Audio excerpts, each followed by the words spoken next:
কথা মই বুঝি নাপালো প্ৰভু, এটা কথা মই বুঝি নাপালো। হে প্ৰভু, জাতিৰ ভিতৰত একেবাৰে নিজ জাতি আছে যদি সেই চণ্ডাল, প্ৰভু জাতিৰ ভিতৰত একেবাৰে সৰু জাতি হল সেই চণ্ডাল। তেনেস্থলত প্ৰভু সেই চণ্ডালজনক তুমি মোতকৈও ডাঙৰ ভকত খজলা কিয় প্ৰভু? এই কথা মোক বুজাই কোৱা।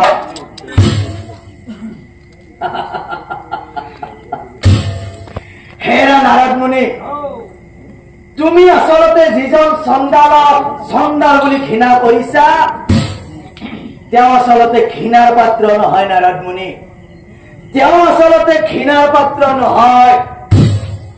কাৰণ কিয় জানা?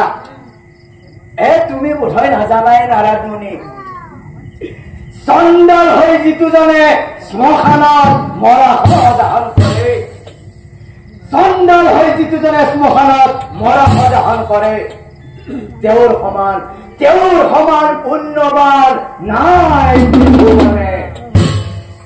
এই কথা মই কোৱা নাই, এই কথা শাস্ত্ৰই কৈছে।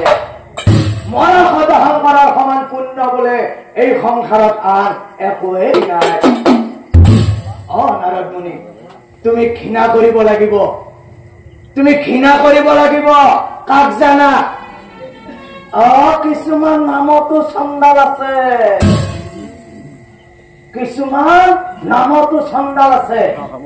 সেইবিলাক চণ্ডাল কেনেকুৱা জানা?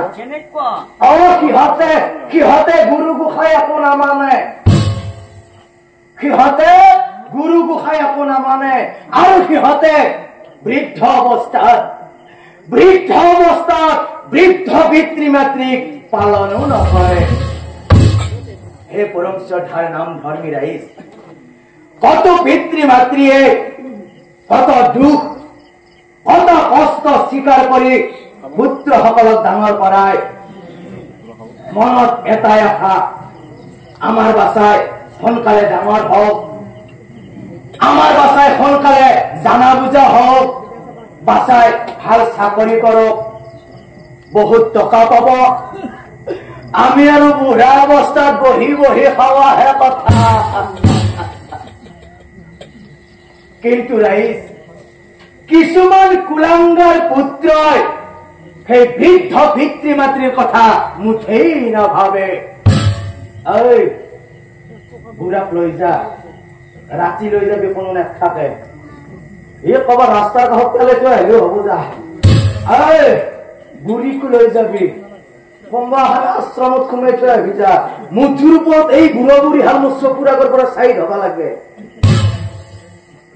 পৰম শ্ৰদ্ধাৰ নাম ধৰ্মী ৰাইজ, তেনেকুৱা কুলাংগাৰ পুত্ৰবোৰক নামত একোজন চণ্ডালেই বোলে। আচলতে ৰাইজ, সেইবিলাক চণ্ডালকহে আমি ঘৃণা কৰিব লাগে, সেইবিলাককহে আমি ঘৃণা কৰিব লাগে। এই কথা শুনি নাৰদ মুনি অমন হয়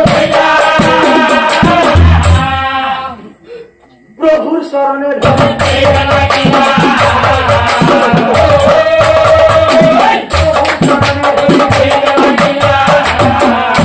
আৰু কি কৰিলে প্ৰভু? মহাপুণ্য আৰু কি কৰিলে প্ৰভু? মহাপুণ্য হয়।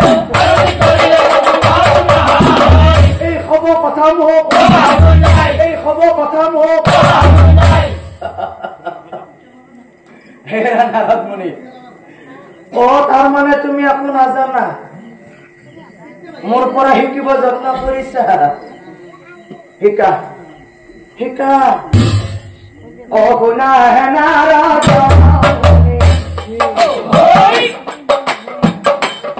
তোমাক ভাঙি পাতি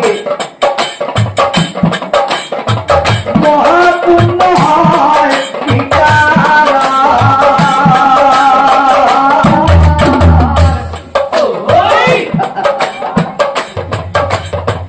হে নাৰদ মুনি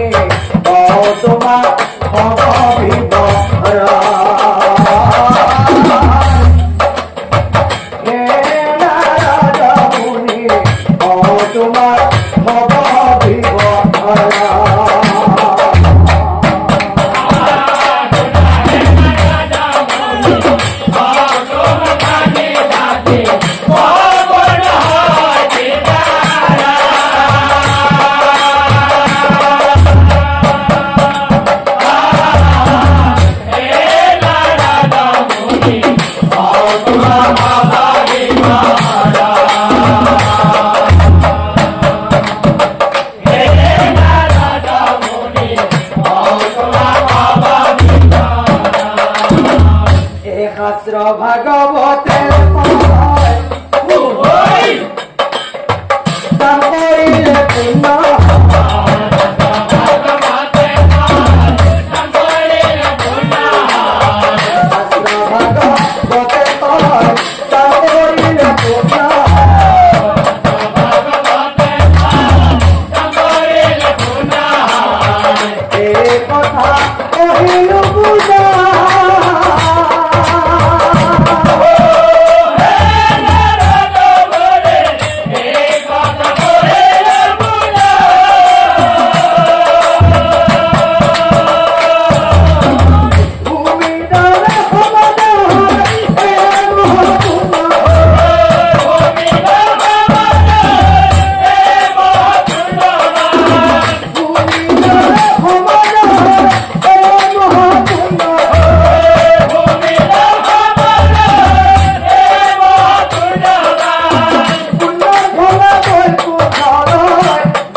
নাম ধর্মী রাইজ দান করিলে যে পুণ্য হয়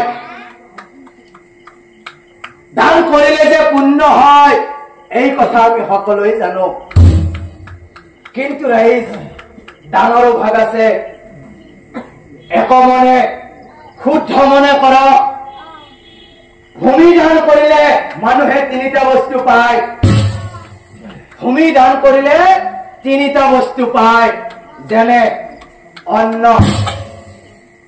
বস্ত্ৰ আৰু বাসস্থান সেইকাৰণে ভূমিদান আটাইতকৈ পুণ্যৰ কাম আৰু ৰাইজ ক্ষমাদান ক্ষমা কৰি দিলে মানুহে হয়তো কেতিয়াবা জীৱন দানো পায় ক্ষমা কৰি দিলে মানুহে হয়তো কেতিয়াবা জীৱন দানো পায় হে নাৰদ মুনি এতিয়া বুজি পালা শুনা নাৰদ মুনি মই কব লগাখিনি কলো তোমাৰ আগে এই কথা প্ৰচাৰ কৰিবা তুমি মনুষ্য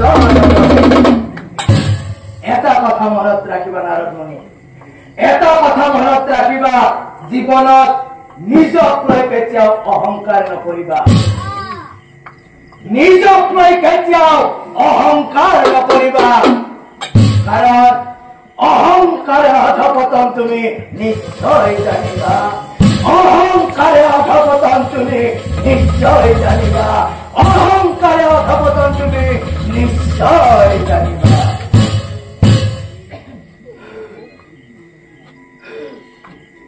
এই কথা শুনি নাৰদ মুনি